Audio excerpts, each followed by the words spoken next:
নতুন বাসায় চলে যাব, তার জন্য ঘরের জিনিসপত্র সব কিছু হচ্ছে এলোমেলো। তো আমরা হচ্ছে নতুন বাসায় চলে যাব, তার জন্য হচ্ছে সবগুলো জিনিসপত্র হচ্ছে গোছগাছ করে নিয়েছি। আর কাচের যে জিনিসপত্রগুলো আছে সেগুলো হচ্ছে বক্সিং করে রেখেছি, নয়তো কিন্তু জিনিসগুলো তাড়াহুড়া করার কারণে হচ্ছে অনেক সময় ভেঙে যায়। তো আমি হচ্ছে কাচের জিনিসপত্র যেগুলো ছিল সেগুলো হচ্ছে একটা একটা করে নিচে পেপার বিছিয়ে তারপর হচ্ছে উপরে কাচের জিনিসগুলো রাখছি, এতে করে হচ্ছে ঘষাও লাগবে না আর জিনিসপত্রও ভাঙবে না। তো সব জিনিসপত্রই কিন্তু আমাদের অলরেডি চলে গেছে, আর অল্প জিনিস হচ্ছে বাকি আছে নতুন বাসায় নেওয়ার জন্য। এই দিক দিয়ে হচ্ছে পিন্টু ঘোরাঘুরি করতেছে, ও খুব ভয় পাইতেছে। আর এদিক দিয়ে হচ্ছে রান্নাবান্নারও কাজ চলতেছে। তো আজকে হচ্ছে নতুন বাসা যাব, তো একেবারে হচ্ছে রান্না করে নিয়ে যাব বাসায়।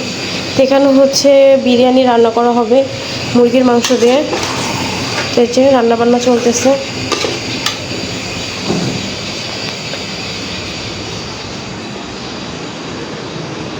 আর এই তো বাদ বাকি যে জিনিসপত্রগুলো আছে সবগুলো জিনিস হচ্ছে নেওয়ার বাকি, আর অল্প জিনিসপত্র আছে। আর ওই দিক দিয়ে হচ্ছে বিরিয়ানি রান্নাবান্না চলতেছে কিন্তু।